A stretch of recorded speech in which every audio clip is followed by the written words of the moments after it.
Para responder a este importante interrogante que hace parte de la discusión moderna sobre los alcances del delito de lavado de activos y sobre todo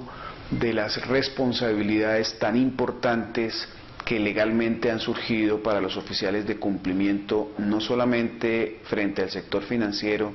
sino frente al sector real de la economía, hay que hacer tres precisiones iniciales.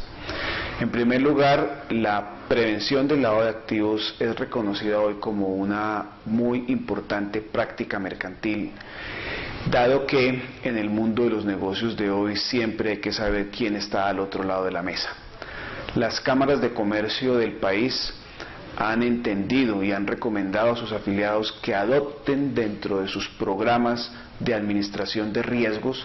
la prevención como un mecanismo importantísimo de prácticas mercantiles apropiadas. En segundo lugar, también se considera la prevención del lavado de activos como una política de buen gobierno corporativo y tal vez la más importante política de buen gobierno corporativo.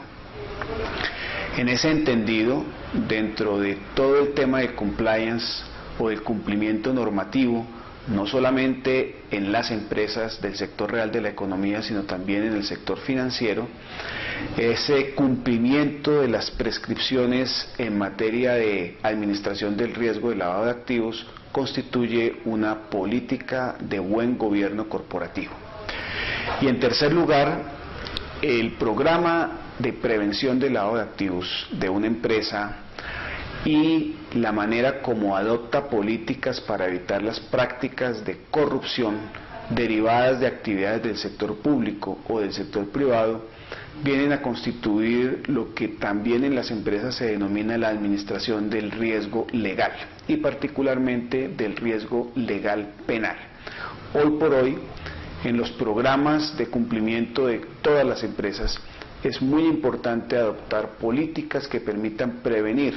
eventos de utilización de fondos provenientes de la corrupción del sector público o del sector privado, así como eventos de lavado de activos provenientes de otras actividades delictivas del crimen organizado. En ese entendido, entonces, el oficial de cumplimiento en las empresas,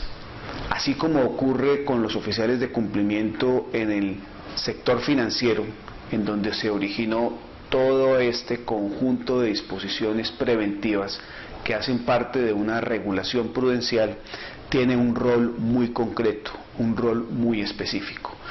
Ese rol es muy importante en el entendido de que el oficial de cumplimiento está encargado de responder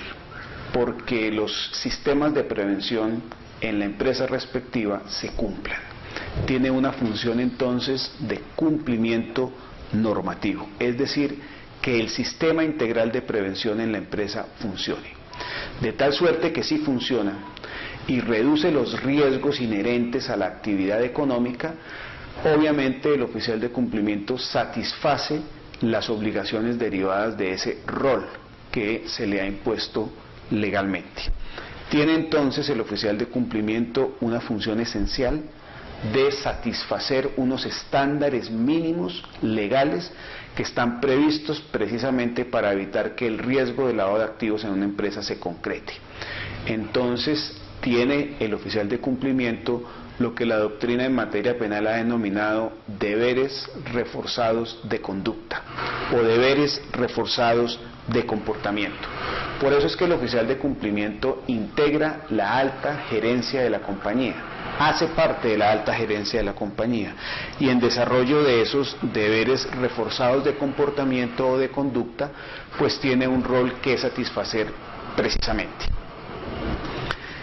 El oficial de cumplimiento, en el entendido de que es un especialista, es un experto, en el entendido de que es una persona con el conocimiento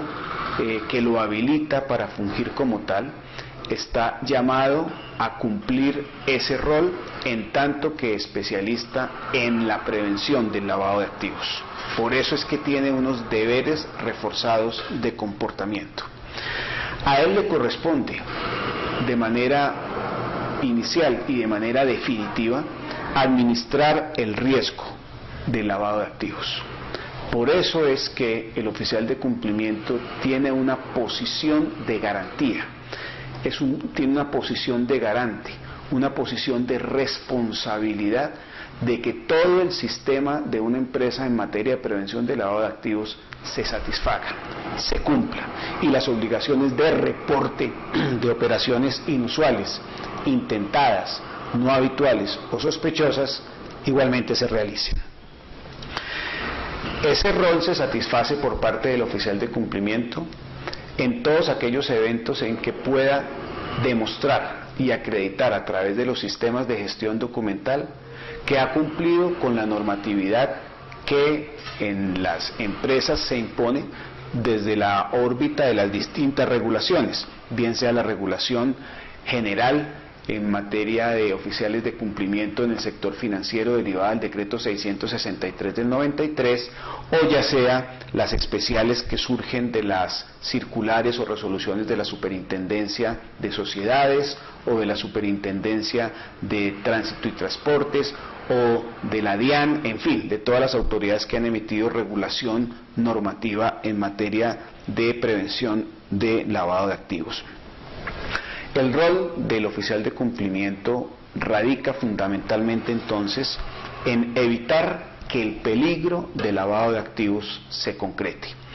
en evitar que una operación de lavado de activos en una empresa se materialice y de adoptar todos los mecanismos, los instrumentos y las defensas para precisamente evitar poner en riesgo a la compañía, a sus accionistas o a sus administradores de que una operación de lavado de activos se concrete. Por esa razón es que el oficial de cumplimiento responde por la omisión en la satisfacción de esos deberes. Si el oficial de cumplimiento no satisface apropiadamente sus deberes, incurre en lo que en la doctrina legal penal ha denominado la comisión por omisión. Es decir, que se incurre en el delito no por haber hecho, sino por dejar de hacer aquello a lo que jurídicamente se está obligado. Si hay unos deberes reforzados de conducta que derivan de la ley y el oficial de cumplimiento no los satisface apropiadamente, no puede demostrar a través de la gestión documental que los ha satisfecho, puede incurrir entonces en el delito de lavado de activos en la modalidad de omisión al no realizar aquello a lo que jurídicamente está obligado, dada la oposición de garante que tiene y de responder porque el sistema de prevención de lavado de activos de una empresa funcione. Tiene entonces deberes de conducta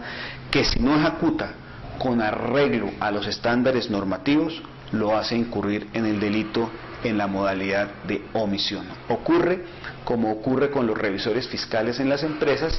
de acuerdo con los cuales la ley les impone unos deberes que si no satisfacen los hace incurrir también en las conductas penales por omisión. Por eso es necesario llamar la atención, rechazar y advertir sobre aquellas posiciones facilistas que están invitando a relajar los controles, a señalar que los oficiales de cumplimiento no son responsables, a señalar que los oficiales de cumplimiento no tienen deberes de garantía y que no tienen unos roles específicos y concretos que cumplir. Esa es una posición absolutamente peligrosa que claramente no está de acuerdo ni de conformidad con lo que ha sido la doctrina legal penal, ni tampoco con lo que es la práctica judicial. Ya la Fiscalía adelanta actuaciones contra personas que no satisfacen el rol que frente a la ley y a los estándares mínimos se imponen, en tanto tienen que satisfacer deberes de garantía en materia de prevención de lavado de activos. Por eso hay que tener mucho cuidado y llamar la atención acerca de la importante tarea que cumplen los oficiales de cumplimiento y por supuesto de las responsabilidades que su omisión también les puede reparar.